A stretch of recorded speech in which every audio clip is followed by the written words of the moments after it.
A thread by Carlos Osuida for objective reality. Here's how you goad fakers into dropping the mask. I do it all the time, just like Donald Trump does. Objective reality's first comment. I watched both videos twice that you represent of evidence of Trump reacting before the interpreter speaks, and I don't find them convincing of your assertion. But I do like Trump and enjoy your thoughtful and in-depth threads. I think he is becoming more statesman-like. Carlos responds. My response, so what? I don't care if you disagree. Some people perceive things, others don't. Big deal. His angry response. I would think a rational person of intellectual integrity would welcome a polite challenge to their views rather than surround themselves with sycophants. But whatever, you obviously don't care what others think. The reason I knew he's a faker is his username. Objective reality. Only a person with a need to dominate others by imposing his views on them would call himself that.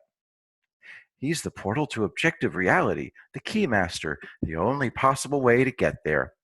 But disagreeing with opinions is the hallmark of really mediocre minds.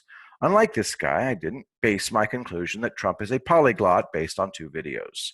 At the time, his military school was one of the few in the country that offered Russian language courses, and they were mandatory. Also, I appear to be the only outsider to trace Trump's dealings with the Saudi royal family back to 1980 at the latest. Trump pretends to be his own employees. This has been proven. Of course, Trump denies it because it keeps everyone off balance, from usatoday.com. Trump's pose as his own PR man resurfaces, and this time he denies it. I think that was the John Miller incident. Of course, he would never do that with people as strategically important to him as the Saudis. So the answer was to learn to speak Arabic. He had years to do it, and he'd already studied Russian.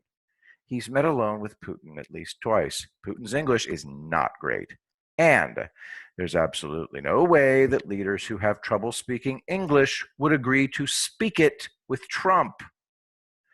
The only answer to all of this is that Trump is a polyglot like the rest of his family. Occam's razor. Choose the answer that requires the least number of assumptions. Trump is a polyglot, one assumption. World leaders have no need to reveal Trump's ability. By using interpreters in public, they maintain distance and a position of equality. If Trump publicly spoke to them in their own language, it would almost certainly be construed as a power play. Look, I learned this savage's silly primitive language. See how easy it is? Finally, Trump is letting them in on a secret. This is significant. Now, what about the need to tell someone you disagree with an opinion? I see and hear a million opinions a day that I don't challenge. That's because the desire to challenge an opinion is a sign that you want to change that person to be more like you. Some people ask for opposing opinions. Dr. Todd Grande always ends his videos with a request that viewpoints be posted.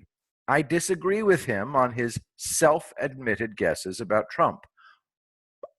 But it's a YouTube video. As the doc says, it's not an evaluation.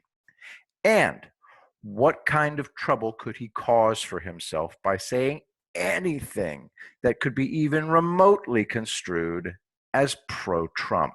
He doesn't need that. I don't challenge opinions unless someone comes here to tell me that they don't agree with me.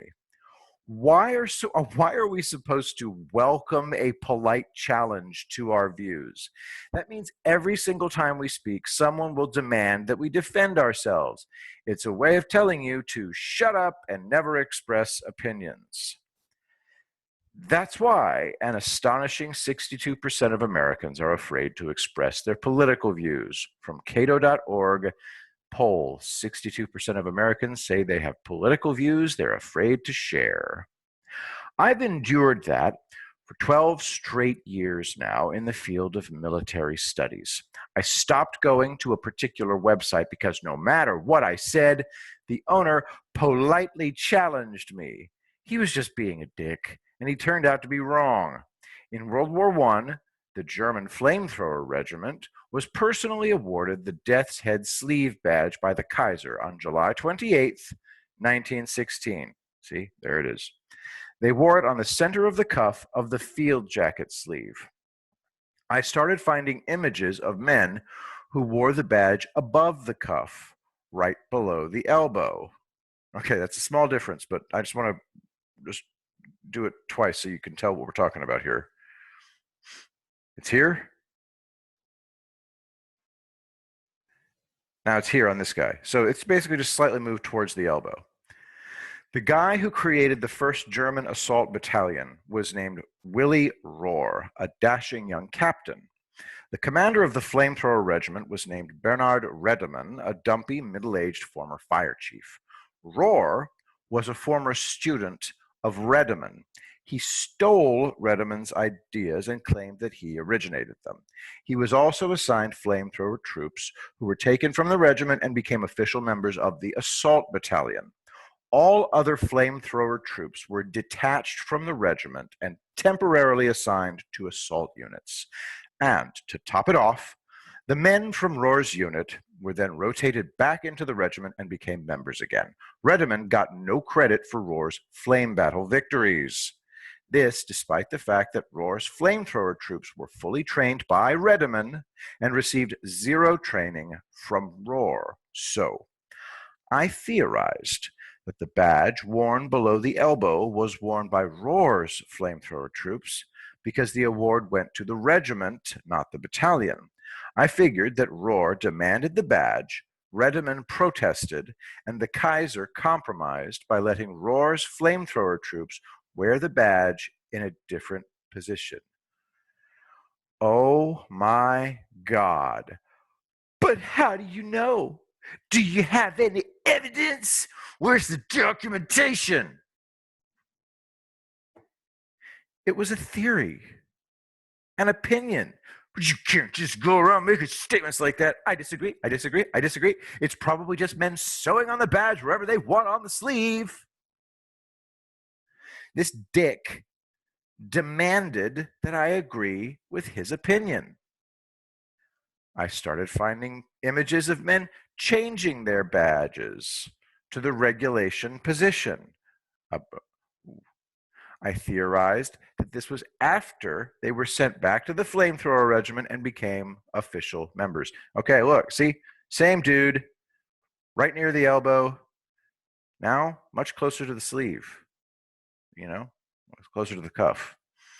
It's like smack dab on the cuff. Note, same dude. Okay. The regulation position photos were always taken at a later date. Again, my opinion was politely and relentlessly challenged. Why? At the time, neither of us could prove anything, so arguing about it was pointless.